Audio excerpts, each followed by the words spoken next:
नमस्कार, मैं रघुनाथ प्रसाद आज उपस्थित हूँ कोरोना की दूसरी लहर से उत्पन्न स्थिति पर चर्चा करने के लिए। आज के समय में पूरे देश में एक तरह से बहुत ही परेशानी का माहौल पैदा हो गया है। लाखों लाख परिवार में लोग आक्रांत हो गए हैं। दिसंबर 2019 में चीन से निकले वायरस कोविड-19 ने पूरी दुनिया को परेशान किया। करोड़ों लोग प्रभावित हुए और लाखों लोग दुनिया से असमय विदा हो गए। लगभग अधिकांश देशों की इकॉनमी बुरी तरह से प्रभावित हुई। इस वर्ष मार्च में मुख्यतः भारत में कोरोना की दूसरी लहर जो आई है उसमें 15 दिनों में ही स्थिति भयानक हो गई है। एक महीना पहले जब हम ये प्रसन्न हो रहे थे कि भारत ने वैक्सीनेशन जो शुरू किया और बहुत से देशों को वैक्सीनेशन के लिए वैक्सीन उपलब्ध कराया, इससे हमारे देश की प्रतिष्ठा अंतर्राष्ट्रीय स्तर पर बढ़ी है।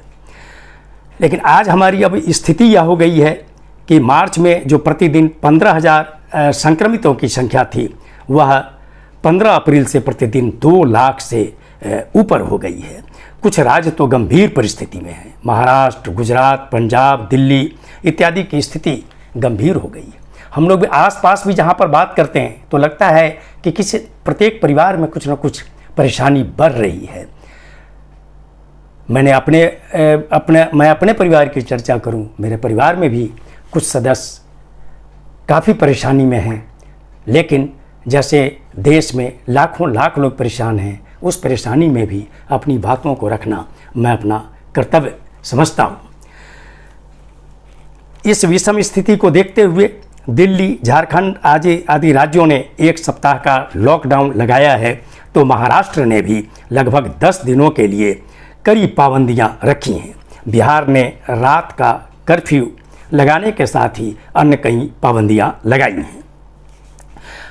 यह पाया गया है कि पहली लहर में यदि परिवार का एक सदस्य पॉजिटिव होता था तो अन्य व्यक्ति सामान्यतः प्रभावित नहीं होते थे, परंतु इस वर्ष जो वायरस है, जो ब्राज़ील, ब्रिटेन, अफ्रीका से आया हुआ है, इसमें रिसर्च के अनुसार यह पाया जा रहा है कि इसमें पहले जो ज़्यादा एज के लोग प्रभावित होते थे, इसमें युवा लोग बड़ी संख्या में प्रभावित हो रहे हैं।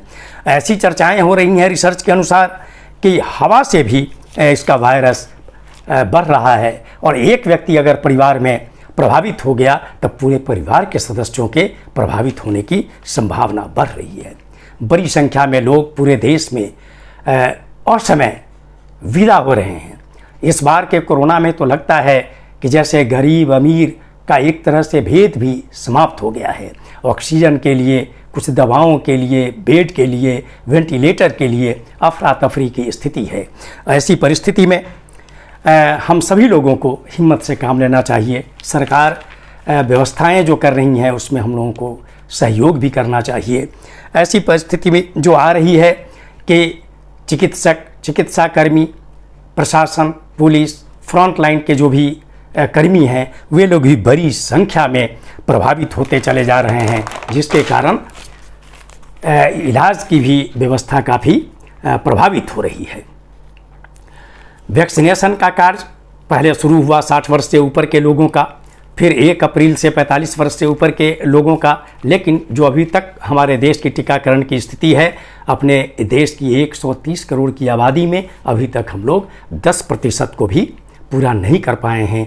इसीलिए बहुत तेज़ी इसमें बरतने की आवश्यकता है। सरकार निश्चित तौर पर इस ओर पूरे तौर पर प्रयत्नशील है और जनता का भी फर्ज बनता है कि हम सहयोग करें और सरकार हर संभव प्रयास करे कि इस लहर को कैसे जल्द से जल्द थामा जाए।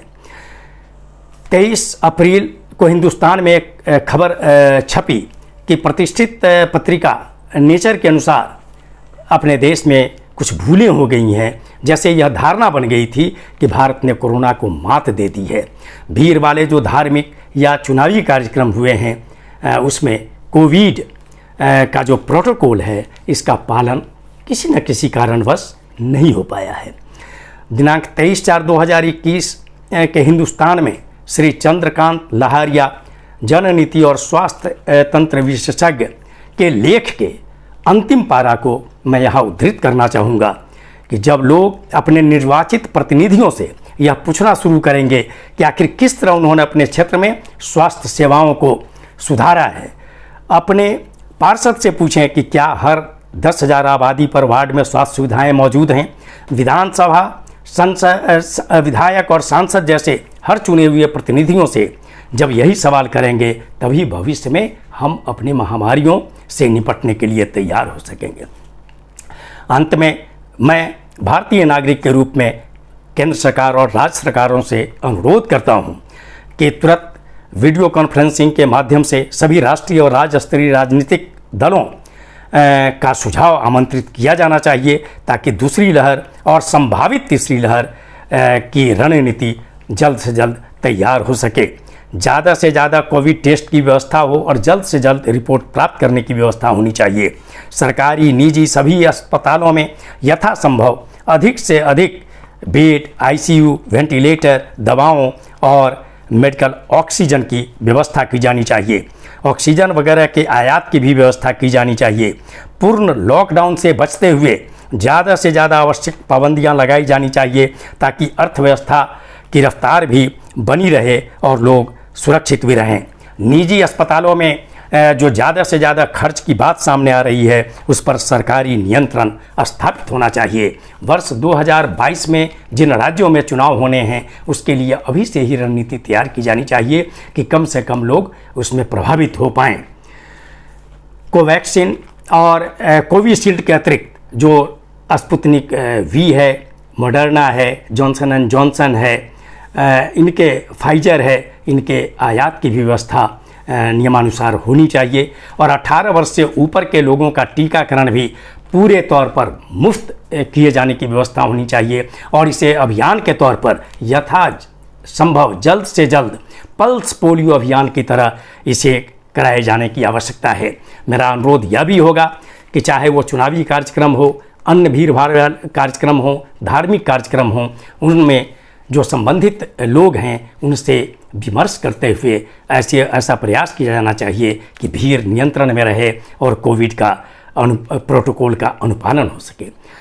साथ ही मैं अपने देशवासियों से भी अनुरोध करना चाहूँगा कि हम लोगों को सरकार के निर्देशों का अक्षरशः पालन करना चाहिए। अनिवार्य स्थिति में ही घर से बाहर निकलना चाहिए। मास्क का उपयोग करना चाहिए, सैनिटाइजर का उपयोग करना चाहिए, भीड़ से बचने का उपाय करना चाहिए और टीकाकरण तो निश्चित रूप से हमें कराना चाहिए। आप सभी लोगों के लिए बहुत बहुत शुभकामना और जो व्यक्ति असमय विदा हुए हैं उन सभी लोगों को मैं श्रद्धांजलि अर्पित करता हूं। आप सभी लोगों को बहुत बहुत धन्यवाद।